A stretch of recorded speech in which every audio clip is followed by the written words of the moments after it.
Strong's G 4624. It says to put a stumbling block or impediment in the way upon which another may trip and fall, metaphor to offend, to entice to sin, to cause a person to begin to distrust and desert one whom he ought to trust and obey. Yeah, just like a woman. A woman could cause you to distrust, to do what? Say, read it again. It says to begin to distrust and desert one whom he ought to trust and obey. Which is the Most High. That woman that have you as, oh, I gotta go here, it's family night, or, she might leave me if I keep going hitting these highways, and there's nothing wrong with having a woman. The Lord said he didn't create man and woman to be divorced, or to separate. So if he didn't create us to be that way, obviously he created us to be together, to reproduce. But at the same time, if this woman's a stumbling block to you, you gotta cut her off, you gotta mortify her. If your habits, if you have certain habits to where you're sleeping all the time, there's nothing wrong with sleeping, but it could cause you to go straight from the Most High, because it says, basically don't be a sluggard, a little fold in the hands.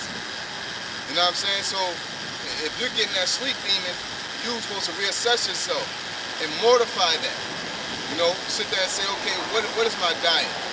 How am I spending my time or my energy? What time am I up? Okay, you're supposed to mortify that and stop doing that to a point that definitely if it's affecting the gospel.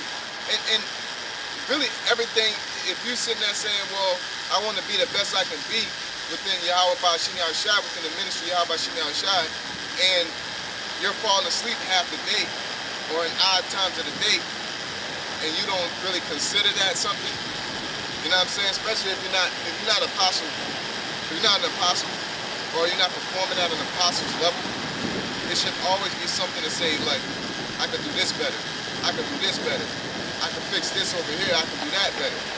You should always be tweaking and adjusting. You know what I'm saying? It's just like a race car driver with his race car. He's always tweaking and seeing what he can do to improve his game. Not saying, well, at least I'm a race car driver, so, if you're an NFL or NBA player, like LeBron James. Well, I'm LeBron James, I can dunk, I can jump out the gym. Notice I'm gonna work on my three-point game. I'm about to work on my post-up game. I'm about to work on this, I'm about to work on that. You know what I'm saying?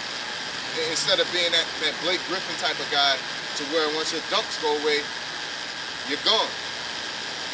Being that one-trick pony, that one-dimensional guy, because you're content with not tweaking your spirituality. You know what I'm saying? You always want to keep working on yourself. It says to cause to fall away, to be offended in one, to see in another way. Yeah, to cause to fall away. The way you eat could cause you to fall away. Your significant other could cause you to fall away. Your habits can cause you to fall away. Anything that'll cause you to offend and to stumble, you have to get rid of it, because your salvation is detrimental. It's very important. It should be important to you. You know what I'm saying? Just like a marriage. If the way you dress, you're not breaking the law, you're not walking outside butt-ass naked, but if the way you dress, your spouse is turned off by it, they get distant from you because of it, what you're supposed to do, you're supposed to mortify that, you're supposed to cut that off if you really value your spouse. But if you're not willing to cut it off, that means you value that thing more than you value your goal, which in this case, in that scenario would be your spouse, but in this case, it'll be your salvation, all right? If you're sitting there and you got, because a woman is like the perennial thing.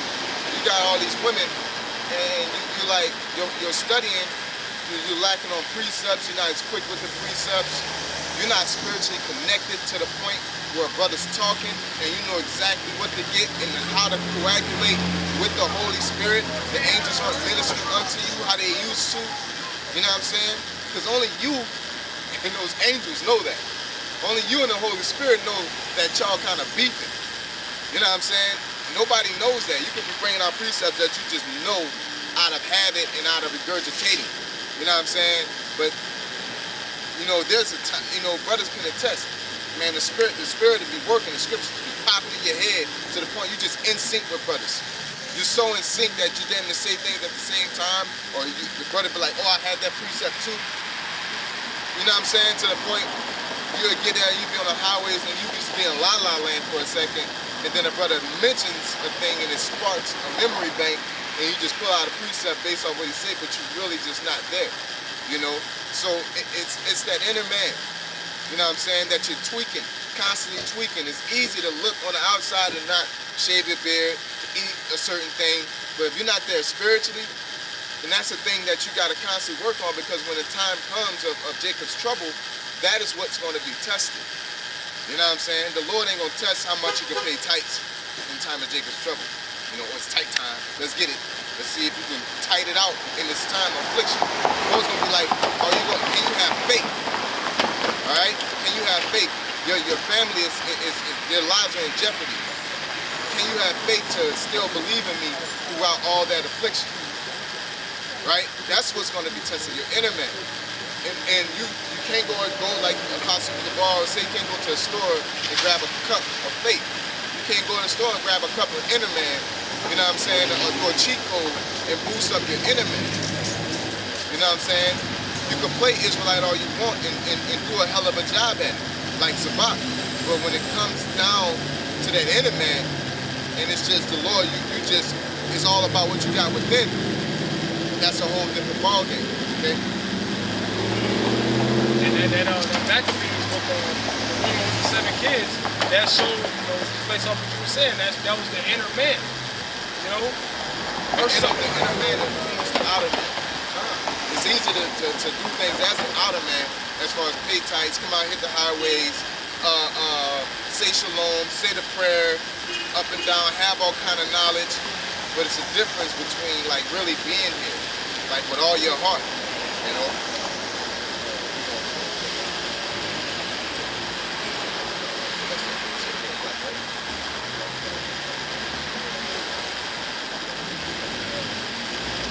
So it says to be offended in one, to see in another what I it says to see in another what I disapprove of, and what hinders me from acknowledging his authority. Yeah. To cause one to judge unfavorably or unjustly of another. And if you look at this Greek word, it's scandalizo, which like goes back to scandal, like something. It says, since one who stumbles or whose foot gets entangled feels annoyed, to cause one displeasure at a thing, to make indignant. Yeah, you could be all into your plate of food, and the brother be like, yo, let's go over this lesson real quick. And you're like, man, I'm eating. That's a stumbling block. That plate of food is a stumbling block. Ain't nothing wrong with eating. You know what I'm saying? Ain't nothing wrong with doing the thing. You know, just like the brother, we mentioned to the brother just now that, hey, he had an appointment. And he said, hey, if the spirit's going, then you go. Then you blocking, that's, you know what I'm saying? If the spirit goes, it goes.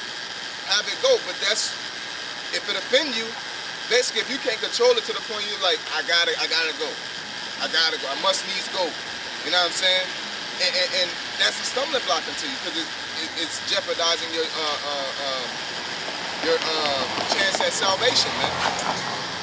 It's calling you, and say the brother got an appointment, he's up here like checking a watch and, reading precepts hella fast and shit. You know what I'm saying?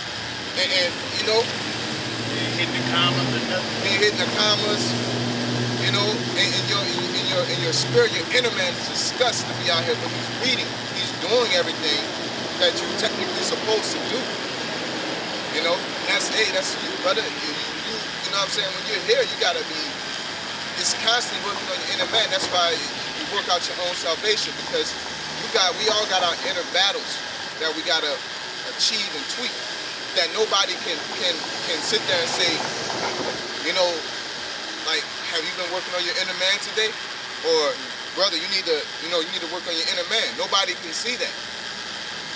Just like I was saying with the Holy Spirit, nobody knows how the ministry angels get with you. There's times when you just on fire and you can't be stopped.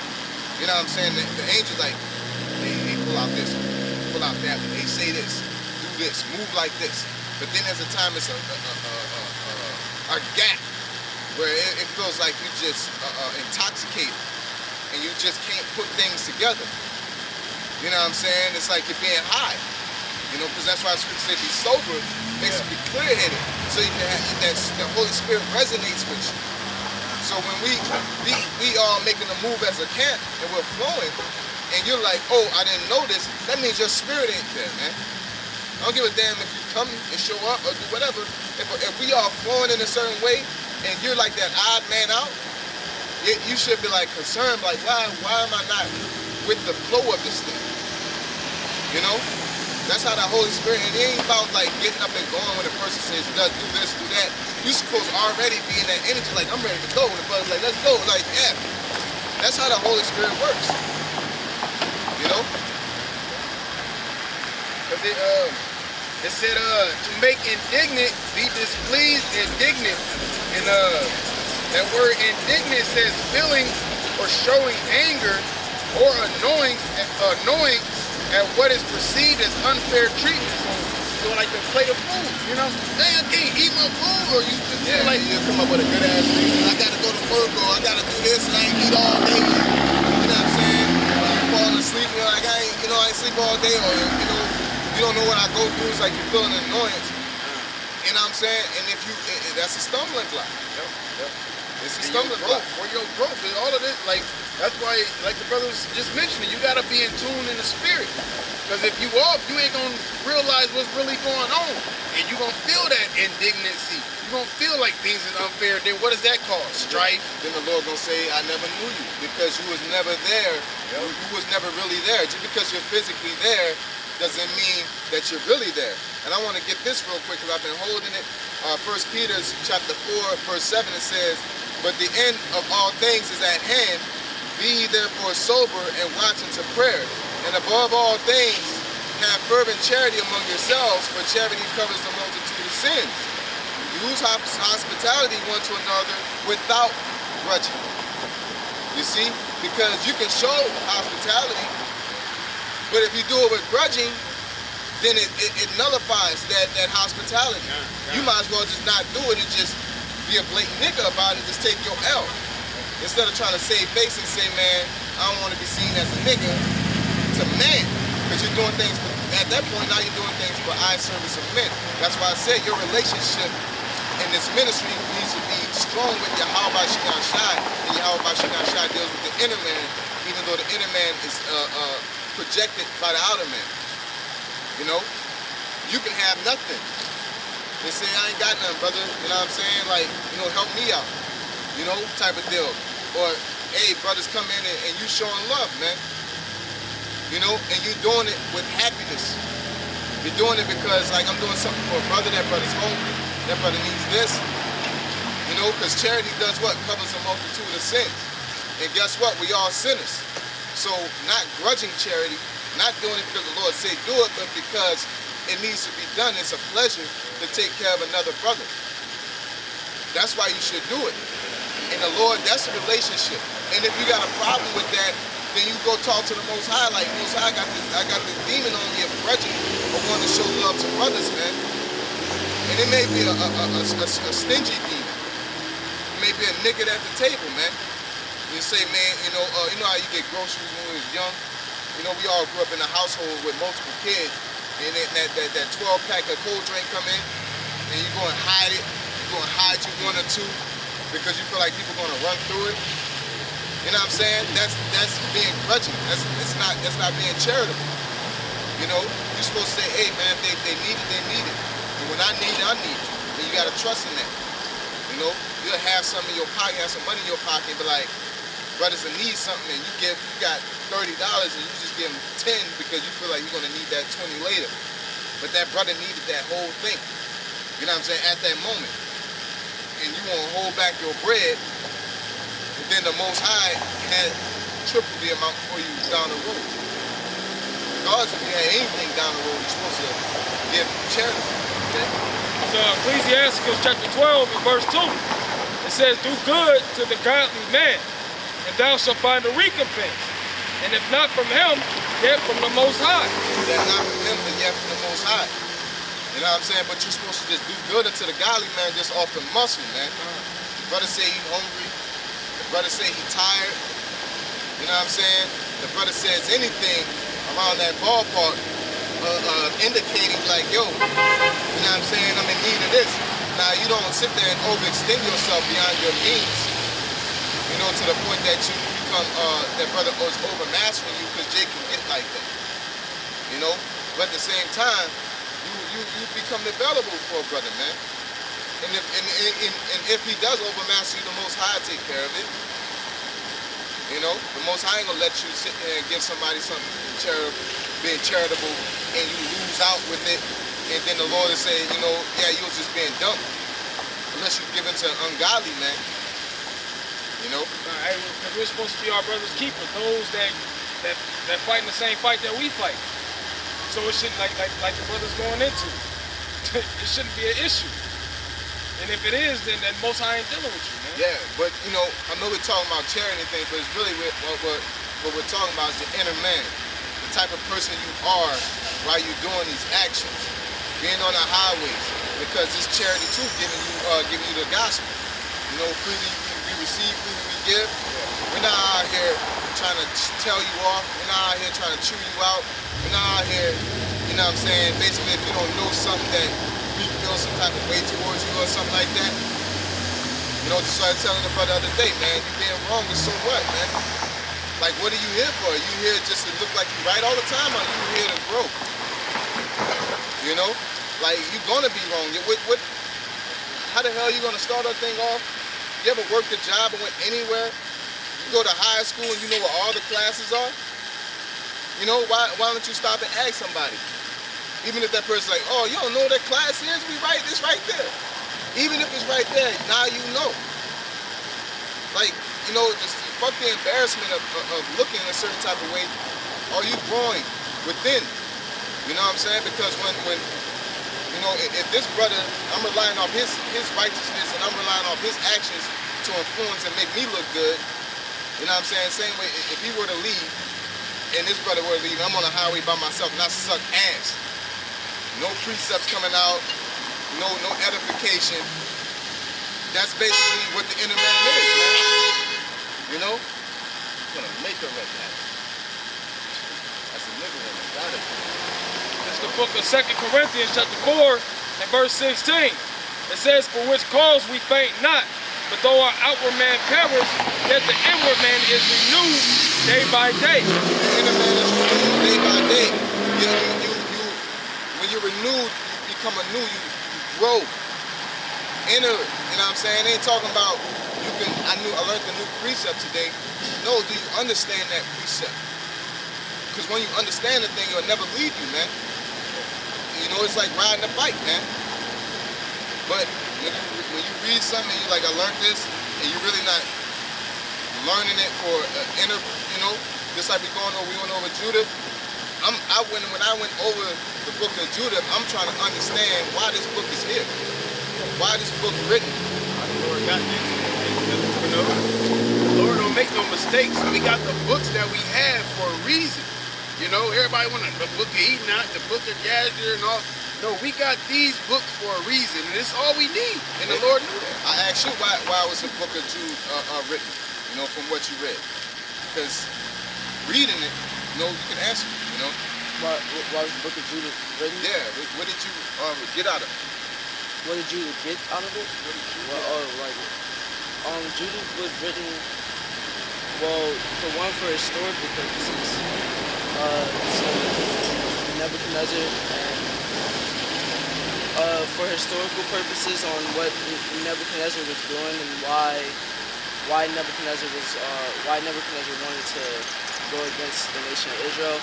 But also, it was written to show that if you have faith in the Most High, then, I mean, you don't really have nothing to worry about. Like, if you're not going off and... But there's a point when you got to gather a lot of information, what you're saying is decently accurate. But, and another thing, I'll say this, I'll say what I got out of it. And when I read it, I went back to the Lord told Israel that you're going to be taken over and you're not going to be able to resist.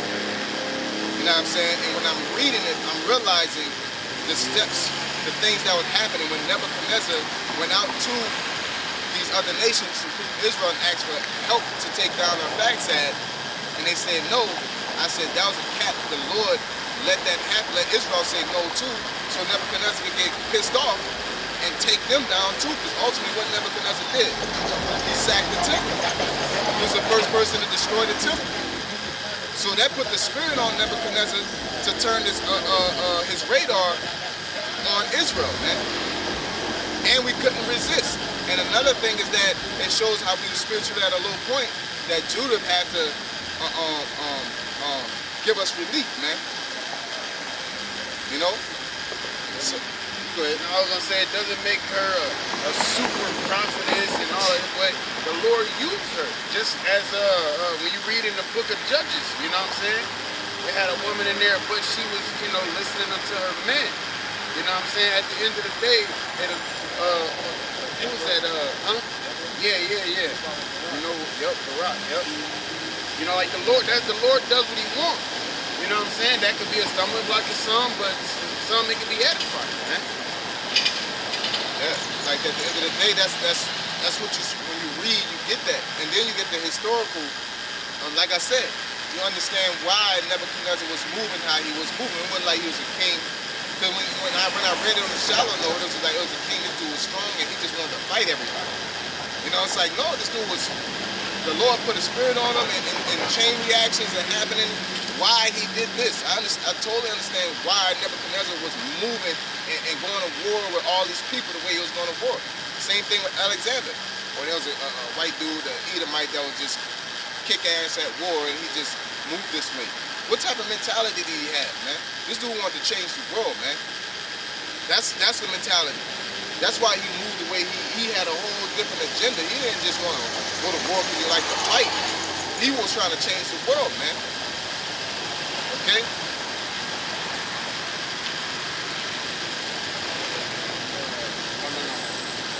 I can get more chapter 13.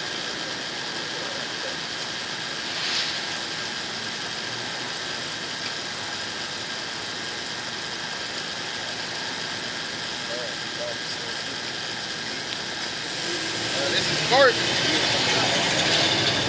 13 and 1.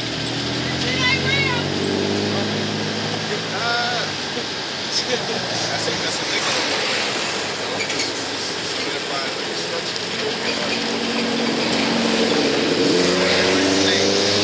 Mark 13 and 1. And as he went out of the temple, one of his disciples said unto him, Master, see what manner of stones and what buildings are here? I just want to say this. You know, like you're saying all that, but like you're producing whatever's real to her. She's riding an old busted ass vehicle. You know, like if the scriptures aren't real, like we're low men because we're not of the world. We're of the spirit. So if it's not real to you, why the fuck you in that ugly ass busted vehicle? You probably got all kind of out of shape, look fat. You know what I'm saying? Why are you in the position that you're in? You know? Like, not God forbid I ever go in the world, but if I'm so smart, you know what I'm saying, and I'm in the world, I'll be like doing some shit. Like I'll at least, you know, go rob somebody or something. Go be productive, do something. Like go create an invention. Go do something. Don't live like this ain't real. Like you gotta live your best life, as you say. Yeah, it's full of black and mild telling us it ain't real. That shows you have a low level of intelligence, man. It's not real to you because the scriptures tell you that you're a piece of shit, man. You're not willing to accept that. So you rather say it's not real than to accept. The scriptures say that you walk around in the light, you should be reproved and shown that your deeds are evil. So that's why you want to live in the darkness. That's all it is. You know, it's not offensive to me. Really mark yourself, like the brother said. That's all you did. I just looked up so I can locate who you was, man. You know? It says, Mark 13 and 1. And as he went out of the temple, one of his disciples said unto him, Master, see what manner of stones and what buildings are here? And Yahawashi answered and said unto him, Seest thou these great buildings? There shall not be left one stone upon another that shall not be thrown down. And as he sat upon the Mount of Olives over against the temple, Peter and James and John and Andrew asked him privately, tell us, when shall these things be? And what shall be the sign when all these things shall be fulfilled? Yeah, and that main stone, those main buildings was us, man. The Lord talking about tearing us down. All right? That's why a person like her, she's tore down, man. You're tore down. And you're so spiritually broken that you don't want to believe in the Most High, but that's on you at that point. You know, we all go through afflictions, man. When you're torn down, that's affliction. Some people can't handle it. You know, that's the lesson I was doing earlier. It's basically overcoming and enduring and pressing toward the mark. You're basically enduring these afflictions, man. And it's all about how you react to these afflictions. When your building is torn down, do you say, man, I should have built that better? Let me build it. Let me rebuild it. Or do you blame the Most High and curse him and turn your back on him? That's what she did when she was saying this Bible is not real. And because you're going through afflictions, you think that you're Egyptian or you're African, but you're not. And you want to blame the Most High. No, blame yourself. You're out of shape, you don't work out, you know what I'm saying? You're not producing anything towards mankind that's beneficial. If the Lord was so, if Egypt was so phenomenal, I hate when niggas always talk about the richest man in Africa was such and such, not this nigga. So fucking what? The richest thing in the Nile was the best thing that happened to sliced bread. So fucking what? Because the Nile ain't shit right now, and that rich dude ain't shit right now, Esau took him down. What that mean? You know? Now when you say, oh well, y'all down, that's because we went off. The Lord allowed us to be in this situation. And the Lord's gonna stop this. But the Nile ain't gonna stop it. You getting your ass kicked. And that rich dude, just because he existed, ain't gonna stop you from doing nothing, man. It holds no impact. Okay? That's just to her right quick. 1 Timothy 5 and 6, but she that liveth in pleasure is dead while she liveth. So you're just living. You're just existing. Don't even know nothing. It's hard to say. It's embarrassing to say your pleasures and roll around. I would never roll around the big. You know what I'm saying? If I was in the world, like at least I'd be working to get a fucking, a tank. I'd be efficient. Be efficient. You know what I'm saying? I have a tank. I have a limousine, I have an airplane, you know? Like, I have fucking a block's worth of shit. You know, but you got a tank, nigga ain't fucking... Then you can say this ain't real. You roll through the hood in the tank. Like, you can say what like this nigga really in the world. Like, he ready. You're not even fully invested in the world. You just hovering through life and then want to talk smack to somebody that's actually making an impact in life. Yeah. She probably is a pig number, man. You know? Yeah, she's the moon cricket. She is the moon cricket that the white man speaks of. It says, Mark 13 and 5. And Yahawashi answered them, begin to say, take heed lest any man deceive you. For many shall come in my name, saying, I am Hamashiach, and shall deceive many. And when ye shall hear wars and rumor of wars, be ye not troubled, for such things must needs be, but the end shall not be yet. Yeah, because at the end of the day, the end is coming. But don't panic when you see prophecies coming to pass. You know what I'm saying? It says, be not troubled. You know? Yeah, like, don't be going making decisions, getting fucking war kits and shit. You know? It's your inner man. You have faith. If you do what the Most High tell you to do, you got faith that the Most High take care of you in the days. Buying books, how to unlock the underground bunker doors. Yeah. How to start a fire without a lighter and shit. You know? I used to look up shit like this, man. Burn that book you just bought. Yeah. You know? I used to look up shit like that, but it's like, man, you know, the Lord gonna put me, the Lord ain't gonna sit here and say, you know, yeah, man, you did all the work, you were sincere, but damn, you should have looked up that fire lighting thing, you would have made it. You know what I'm saying? No. It says, for nations shall rise against nation, and kingdom against kingdom, and there shall be earthquakes in diverse places, and there shall be famines and trouble. So these are all the troubles that are coming. And these are things that you should consider, but not be reactive to. Like, you know, all this shit's coming. I need to take this serious. Because the only thing that's going to save you is what you invested in Yahawashi. Lay your treasures up in heaven. And they ain't talking about only just your actions by coming out hitting the highways. It's talking about that man, that relation, that inner man with Yahawashi, that relationship that y'all have. And that y'all built, that you removed, that inner man that you removed day by day. That's what's going to get you, that's going to guide you out of here. Just like that book of Eli, is like, stay on the path. That's the inner man talking.